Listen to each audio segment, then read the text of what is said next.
Narito na naman tayo para sa isang nakakakilig at napaka-sweet na istorya ni Kalingap Edo at Fiancé.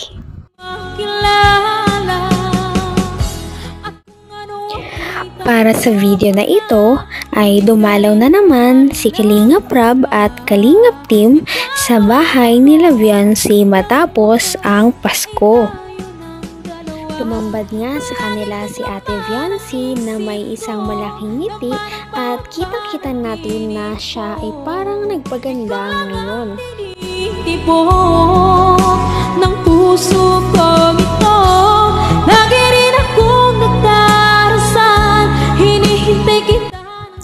Sa video na ito ay mapapansin natin na parang nag-ayos talaga si Ate Fiancé at parang pinaghandaan ang pagdating ng Kalingap Team. At di rin mapagkakaila na parang tila iba ang ngiti ni Ate Fiancé. Ano? Ba't parang may nahanap ka? Ano bro, parang may nahanap si Fiancé? Lumingan pa! Nahanap ka, Fiancé? At ayun, yung hinahanap mo wala dito kasi siyempre busy yun ngayon sa mga ano niya, sa mga ano yun, beneficiaries niya. Birthday ni Arjun. Naku, huli nga si Ate Fiancé na parang may hinahanap na talaga siya, no? Lingon ng lingon kung saan at hindi na naman siya mapakali. Pagandyan ka na sa piling ko, okay saya. Sabi niya lang ay wala naman daw. Ngunit, totoo nga ba yun? O baka may inaabangan talaga siyang dumating?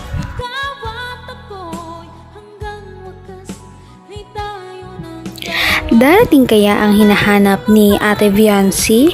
O baka naman talagang busy nga at hindi makakarating? Maya-maya ay halatang-halata na parang kinabahan si Ate Fiancé noong biruin siya ng Kalingap Team na parang may dumating nga. O, yun ang hinihintay mo. Dito na. Ayan na. Ayan ang hinihintay. Kanina ka pa hinihintay ni ano? Kanina ka pa hinihintay ni Fiancé, oh. Oh, bakit? Anong balita? Bakit ako hinihintay? Mukhang hindi talaga dumating ang kanyang hinihintay. Muntik na siyang maniwala doon sa sinabi ni Kalingap Rab. Dahil imbis na ang kanyang hinihintay ang dumating, si Kuya Arjun lang pala yun. Napakabait talaga ni Fiancé dahil kahit hindi ito ang kanyang hinihintay ay ngumiti pa rin siya at naging magalang.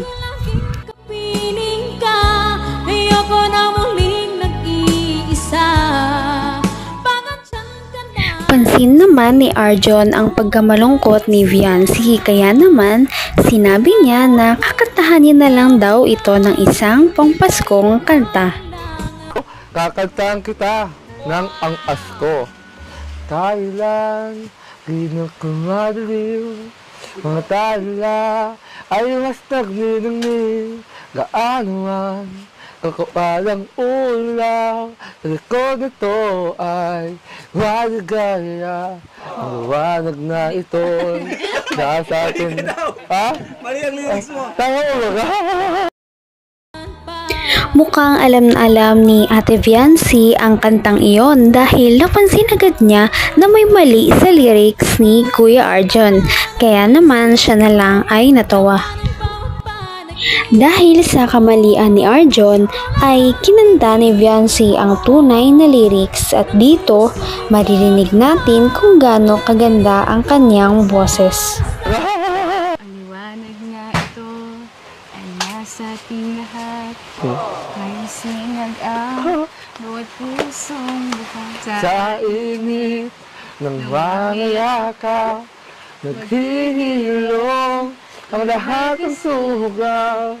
Ang nagsinding nitong ilaw, walang iba kundi ikaw. Salamat sa liwanag mo, muling makakakulay ang Pasko. Talagang hindi lamang pala ganda ang tinataglay ni Viancy dahil bukod dito ay maganda rin pala ang kanyang boses. Siya pala ay napaka-talented din.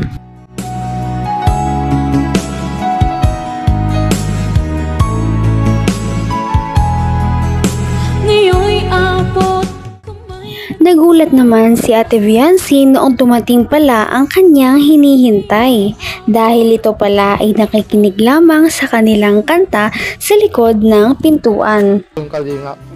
Oh! Awa! Si Entong Z! Kalik na oh! Oh, paano ba yan? Dumating na nga ang kanyang pinakihintay na si Kalingap Edu. Dahil dito, hindi matago ni Viancy ang kanyang biglaang pamumula at ngiti. Ano ba yan? Andito na yung charming mo. Sayang.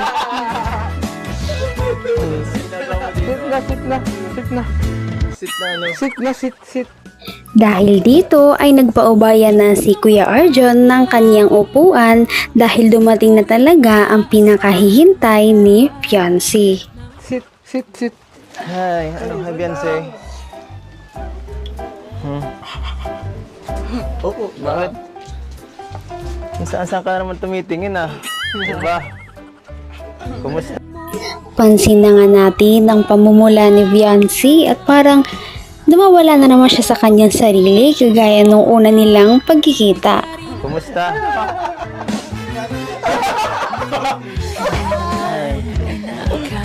Ako kasi naiwan yung grocery. Naiwan namin yung grocery, kaya pinasunod namin. Nagulat ka ba, Viancy? Halatang halata kay Viancy na parang sasabog na siya sa kilig dahil dumating nga ang kanyang pinakahihintay na si Kalingap Edu.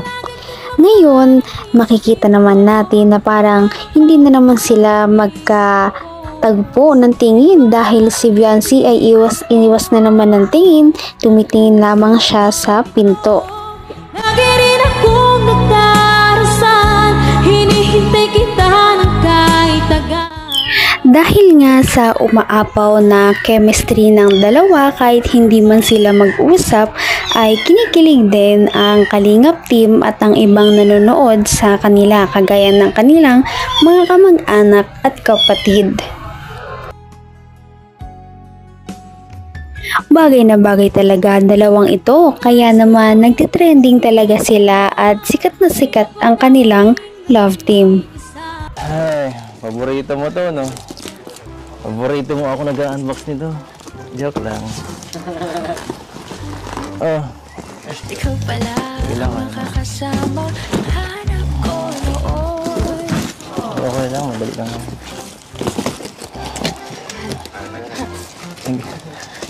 Wait, parang natatamimik ka. Ano ba? Palit naman tayo, ako naman magagawin yan. Hindi ko na lang sasabihin ko eh. Ako na mga ganun. Ikaw magsalita. Tama, ayos kayo.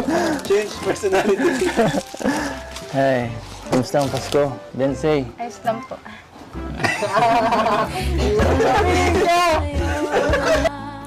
Ito ay kanilang pangalawang pagkikita pa lamang kaya naman parang nahihiya pa rin talaga si Viancy at hindi niya alam kung paano siya haharap o makikipag-usap kay Kalingap Edu. At ako'y hanggang wakas ay tayo ng dalawa. Palagi kang Sinasabi nga ni Kalingap Edu na tumingin sa kanya si Viancy dahil gusto niyang makipag-usap. Ngunit hindi naman makayanang tumitig ni Viancy ng higit sa 3 segundo dahil nga kinakabahan siya na makipag-usap. Dahil ayaw lumingon sa kanya ni Ate Viancy, siya na lamang ang nag-adjust. Lumipat siya ng upuan kung saan nakatingin si Viancy. Gusto mo siguro dito ako nakaano eh. Wait, wala ka.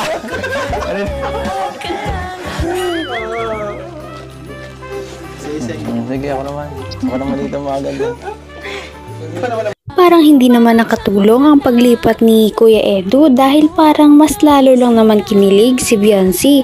Lalo siyang nagpanik at mas lalo siyang namula. Grabe nga ang kanyang ngiti, parang hindi maalis sa kanyang pisngi. Wala lang. Bensay. Sugat ako, Bensay. Bensay, baka ako naman tingnan mo. Shot nag-shot. Ginagaya mo ba siya? Ha? Salita. Oo.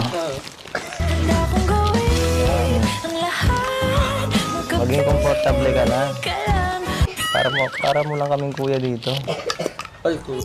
Bumalik na nga si Kalingap Edo sa kanyang upuan dahil baka palitan pa siya ni Kuya Arjon dito. Pagkatapos naman ito ay mas kinilig pa ang mga viewers sa susunod na pangyayari dahil napaka-sweet nila. Bensay, tumingin ka dito. Bensay, tumingin ka. Tumingin ka ng matagal. Try mo.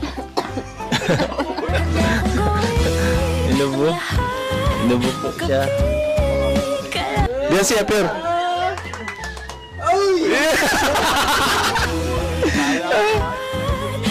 Ay, grabe. Grabe na yan. Grabe talaga at nakakakilig ang love team na ito. Sana ay patuloy natin silang subaybayan at suportahan para lumago pa ang kanilang love team. Yun lamang at maraming salamat sa inyong panonood. Bye! Ngayon'y abot kamay na kita, mahal.